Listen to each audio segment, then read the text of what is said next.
ആലപ്പുഴയിൽ നിന്നുള്ള അക്രമ വാർത്തയിലേക്കാണ് നമ്മൾ ആദ്യം പോകുന്നത്. കൈതവനയിൽ 3 പേർക്ക് വെട്ടേറ്റു. ജയകിഷോർ, മരുമകൻ അനന്തു, അയൽവാസി ഭാസ്കരൻ എന്നിവർക്കാണ് വെട്ടേറ്റത്. ഒട്ടേറെ ക്രിമിനൽ കേസിൽ പ്രതിയായ ഉദീഷ് ഉദയനാണ് ആക്രമിച്ചത്.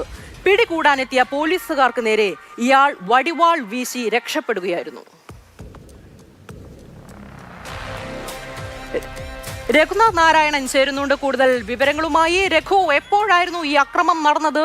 ഇയാൾ എന്ത് കാരണം കൊണ്ടാണ് ഇവരെ ആക്രമിച്ചത് എന്നാണ് പോലീസ് പറയുന്നത്? ഇയാൾക്ക് വേണ്ടിയുള്ള തിരച്ചിൽ എങ്ങനെ പുരോഗമിക്കുന്നു? വൈകുന്നേരം രാത്രി 8 മണിയോടുകൂടിയായിരുന്നു ആക്രമണം ഉണ്ടായത്. മുഴുവൻ പറഞ്ഞതുപോലെ ഒട്ടേറെ ക്രിമിനൽ കേസിലും കഞ്ചാവ് കേസിലും പ്രതിയായ ഉദീഷിന്റെ നേതൃത്വത്തിൽ 3 അംഗ സംഘമാണ് വീട് കയറി ആക്രമിച്ചത്. ഈ ജയകിഷോറിന്റെ മരുമകൻ അനന്തുവിനെ തേടിയാണ് ഇവർ വീട്ടിലെത്തിയത്. ഒപ്പം തന്നെ ഈ വീട്ടിലെത്തിയ സംഘം അപ്പോൾ ആ സമയത്ത് അവർ തേടിയെത്തിയ അനന്തു അവിടെ ഉണ്ടായിരുന്നില്ല. തുടർന്നാണ് ജയകിഷോറിനെ ആക്രമിക്കുന്നത് കേട്ട് ഓടിയെത്തിയ ഭാസ്കരനെയും സംഘം വെട്ടിയത്.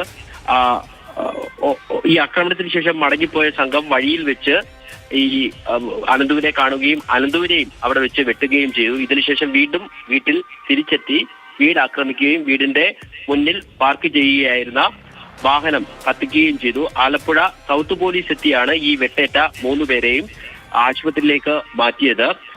ഉദീഷിന്റെ പക്കൽ നിന്ന് 1.5 മാസം മുൻപ് 1.5 കിലോ കഞ്ചാവ് പിടികൂടിയിരുന്നു. ഇതിന്റെ അടിസ്ഥാനത്തിൽ ഇയാൾ ജയിലിലായിരുന്നു. ഒപ്പം തന്നെ കാപ്പ നിയമപ്രകാരം ഇയാളെ നാട് കടത്തുകയും ജയിലിലാക്കുകയും ജില്ലാ ഭരണകൂടം ചെയ്തിരുന്നു. 1.5 മാസം മുമ്പാണ് ഇയാൾ പുറത്തിറങ്ങിയത്. ഇതിനുശേഷമാണ് ഇതിന്റെ ഒരു പ്രതികാരം എന്ന വണ്ണം വീട്ടിലെത്തി ഗൃഹനാഥനെയും ഒപ്പം തന്നെ വീട്ടിൽ തടയാനെത്തിയ ആളുകളെയും ഒക്കെ ആക്രമിച്ചത്. ഇതിനുശേഷം ആലപ്പുഴ സൗത്ത് പോലീസ് ഈ ഉദീഷിന്റെ വീട്ടിലെത്തി. ആ സമയത്ത് അയാൾ അവിടെ ഉണ്ടായിരുന്നു. പോലീസ് എത്തുന്നത് കണ്ട് കയ്യിൽ സൂക്ഷിച്ചിരുന്ന ആയുധം കാട്ടി പോലീസിനെ ഭീഷണിപ്പെടുത്തുകയും പോലീസിന് നേരെ ഇത് വടിവാൾ ഉൾപ്പെടെയുള്ള ആയുധം വീശുകയും ചെയ്തു. ഇതിനുശേഷം ഇയാൾ ഓടി രക്ഷപ്പെടുകയായിരുന്നു. ഇയാൾ ഈ ആലപ്പുഴ നഗരത്തിൽ തന്നെ ഉണ്ട് എന്നുള്ളതാണ് പോലീസിന്റെ നിഗമനം. അതിന്റെ അടിസ്ഥാനത്തിൽ പോലീസ് വിവിധ ഇടങ്ങളിൽ ഇയാൾ ഒളിവിൽ പോകാനോ അല്ലെങ്കിൽ ഇയാളുടെ കൂട്ടാളികളെ ഒക്കെ കേന്ദ്രീകരിച്ച് അന്വേഷണം നടത്തിക്കൊണ്ടിരിക്കുകയാണ്.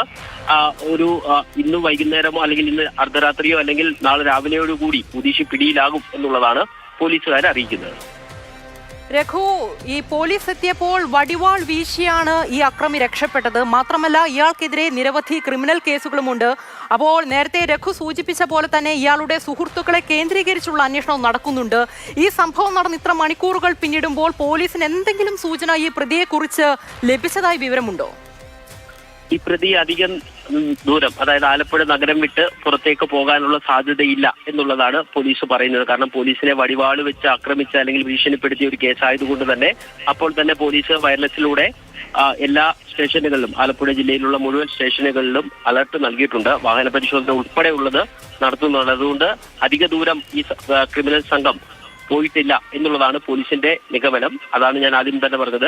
അർദ്ധരാത്രിയോടുകൂടി അല്ലെങ്കിൽ രാവിലെയോടുകൂടി ഈ സംഘം പിടിയിലാകും എന്നുള്ളതാണ് പോലീസ് പ്രതീക്ഷിക്കുന്നത്. ശരി.